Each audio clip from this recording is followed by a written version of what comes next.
Jesus, ele ressuscita no 17º dia também. Então, e a arca termina de vaguear pela terra, né, de navegar pela terra sem direção, também no 17º dia. Então, o número 17 também estava relacionado com julgamento, com salvação, com libertação, com Deus dando um escape para a raça humana. Então, há vários números da Bíblia que Deus brinca com esses números, e eu poderia citar muitos outros. O número 3, que também é muito comum na Bíblia. O número 2300. Certo. E o 666. E o número 12. Deus, ele utiliza esses números, costumeiramente.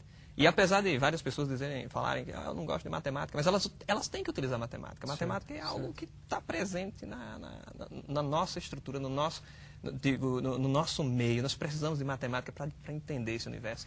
O interessante, desculpa interromper, é que existe essa consistência desse número. Sempre aplicado, por exemplo, o 17, se for sempre aplicado da mesma forma, que para mim quer dizer que o autor desse livro tinha que ser... Qual seria a probabilidade de ter esse número repetir sempre com o mesmo tema tantas vezes, sem ter alguém que está liderando, coordenando isso, né?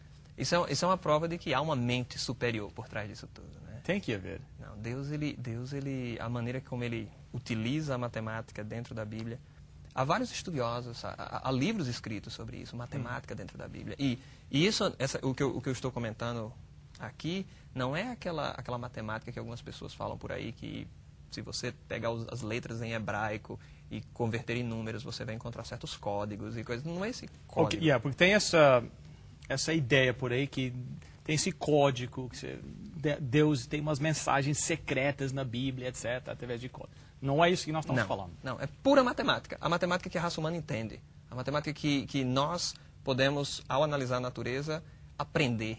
Certo? Porque a matemática é uma ferramenta para entendermos o universo ao nosso redor. Mas eu não quero me deter só nesses números, porque se eu falo somente nesses números, as pessoas podem pensar que será que a matemática da Bíblia é só esse joguinho com números? Só essa aritmética? Mas não, existem outros textos muito interessantes utilizando matemática. Eu queria ler com vocês um texto interessante. Nós vamos lá no livro de 1 Reis. 1 Reis tem um texto interessante sobre matemática que tem atiçado a curiosidade de muita gente. No capítulo 7 de 1 Reis, o versículo 23. Tem algo muito interessante nesse verso 23, que diz assim, o capítulo 7, verso 23, diz: fez o mar de fundição redondo de 10 côvados, de uma borda a outra, 5 de altura e 30 de circunferência. Esse texto é muito interessante porque Salomão havia construído o templo de Deus, o tão famoso templo que Salomão ergueu. E nesse templo, na entrada, no átrio, no pátio do templo, havia uma bacia, onde aquela bacia continha água, era utilizada pelos sacerdotes no processo de sacrifícios e tal. E aqui ele dá as dimensões, como eu falei, Deus ele utiliza geometria e tal. E ele usa um termo interessante aqui, ele diz o comprimento e diz também o diâmetro. Certo. Dá um diâmetro de 10 e um comprimento de 30. Acontece que um círculo perfeito, e aqui ele diz aqui que era redondo, ou seja, era algo circular, existe uma relação entre a circunferência de um círculo e o seu diâmetro. Ao dividirmos a circunferência pelo diâmetro, nós encontramos uma constante. Esse valor se aplica a qualquer círculo. Esse número é uma constante, ele vai sempre aparecer. É o tão famoso número π, certo? Que seria o 3, o ponto 14, exatamente. Assim, quando é um número que infinitamente há competições de pessoas que decoram mais números, né? Quem consegue decorar mais? Há pessoas que decoraram 1000 frações. Tá certo? É assim, 1000 números dessa fração, ou 2000 números, é uma coisa incrível. Mas o interessante é que há vários textos antigos que traziam referências sobre esse número. Textos babilônicos, textos egípcios, chineses. E todos eles tinham uma aproximação muito boa do 3,14. Só que esse texto bíblico mostra algo diferente. Ele diz que tinha a circunferência de 30 e o diâmetro de 10. E se você divide 30 por 10, dá 3. Certo. Não dá 3,14. Então, por muitos séculos, as pessoas duvidaram no texto bíblico porque aqui estava errado. Certo. Viu? Aqui a Bíblia contém um erro aqui. Não existe esse negócio. Se você divide a circunferência pelo diâmetro, tem que dar 3,14. Não dá o valor exato de 3. Certo. Então, algumas pessoas chegaram a dizer, não, isso daqui só são números arredondados, ele não entrou nas dimensões. Mas a Bíblia é uma coisa incrível, sabe? Deus ele é um matemático, ele não cometeria um erro tão simples desse. Teve um rabino chamado Neemias, que ao reler esse texto, ao tentar descobrir o que Deus, o que estava acontecendo aqui. 3 versículos depois, ele encontrou a solução para o problema. Se você for no versículo 26, diz assim, a espessura dele era de 4 dedos e a borda era de 1 copo.